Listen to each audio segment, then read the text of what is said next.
நம்ம Ashwin sweets and snacks export பண்றதுக்கு 7373041434 மற்றும் www.ashwinsweets.com கான்டாக்ட் பண்ணுங்க.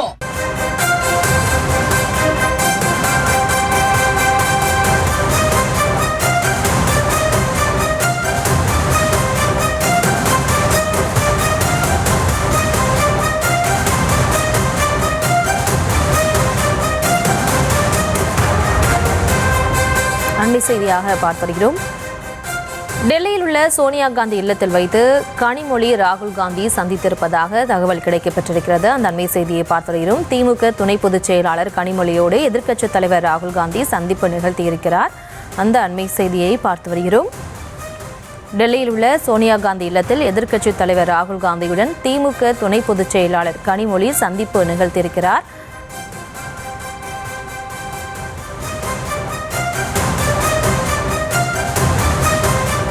டெல்லியில் உள்ள சோனியா காந்தி இல்லத்தில் வைத்து ராகுல் காந்தி கனிமொழி சந்திப்பு நிகழ்த்தியிருக்கின்றனர். அந்த அண்மை செய்தியை பார்த்து வருகிறோம். கூட்டணி குறித்தும் தொகுதி பங்கீடு குறித்தும் பேச்சுவார்த்தை நடத்தியதாக தகவல் கிடைக்கப்பெற்றிருக்கிறது. எதிர்க்கட்சித் தலைவர் ராகுல் காந்தியுடன் திமுக துணை பொதுச் செயலாளர் கனிமொழி சந்திப்பு நிகழ்த்தியிருக்கிறார். டெல்லியில் உள்ள சோனியா காந்தி இல்லத்தில் வைத்து இந்த சந்திப்பு நிகழ்ந்திருக்கிறது. விவரங்களோடு இணைகிறார் இந்த செய்தியாளர் மதியழகன். வணக்கம். மேலும் விவரம். தமிழ்நாட்டில் ஒரு சில மாதங்களில் சட்டப்பேரவை தேர்தல் நடைபெற இருக்கக்கூடிய நிலையில் கூட்டணி கட்சிகளாக இருக்கக்கூடிய திமுக மற்றும் காங்கிரஸ் இடையே பல்வேறு வார்த்தை மோதல்கள் வெடித்து வருகின்றன. குறிப்பாக கூட்டணி தொடர்பாக காங்கிரஸ் கட்சி தலைவர்கள் முதலில் பேச தொடங்கினர். அதனைத் தொடர்ந்து திமுகவினுடைய தளபதி மதுரை நிர்வாகி தளபதி அவர்களும் சில கருத்துக்களை தெரிவித்திருந்தார். இது கூட்டணியில் புரிச்சலை ஏற்படுத்தி இருந்தது. குறிப்பாக திமுக கூட்டணியில் காங்கிரஸ் நீடிக்குமா அல்லது தாவேகாவுடன் செல்லுமா என பல்வேறு கேள்விகள் எழும்பியிருந்தன.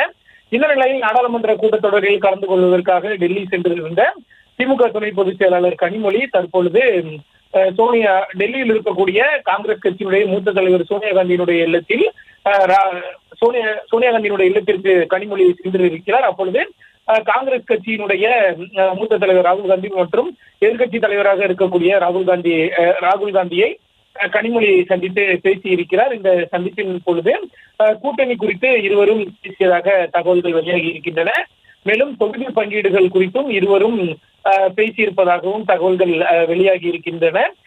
தமிழ்நாடு காங்கிரஸ் கட்சிக்கான தமிழ்நாடு பொறுப்பாளராக இருக்கக்கூடிய ஜோடங்கர் கூட கூட்டணியில் எந்தவித முன்னேற்றம் இல்லை, இன்னும் திமுக பேச தொடங்கவில்லை, காலதாமதம் ஏன் என தெரியவில்லை என தெரிவித்திருந்தார். இந்த நிலையில் கனிமொழி ராகுல் காந்தி இடையிலான சந்திப்பு என்பது மிகுந்த முக்கியத்துவம் வாய்ந்ததாக பார்க்கப்படுகிறது. அது மட்டுமில்லாமல் தமிழ்நாட்டில் திமுக மற்றும் காங்கிரஸ் இடையே ஒரு வார்த்தை மோதல் சூழல் ஏற்பட்டிருக்கக்கூடிய நிலையில் இந்த சந்திப்பு அந்த வார்த்தை மோதலுக்கு முற்றுப்புள்ளி வைக்கும் என்றும் விரைவில் இந்த கூட்டணி மற்றும் தொகுதி பங்கீடு தொடர்பான பேச்சுவார்த்தை தொடங்கும் என்றும் எதிர்பார்க்கப்படுகிறது.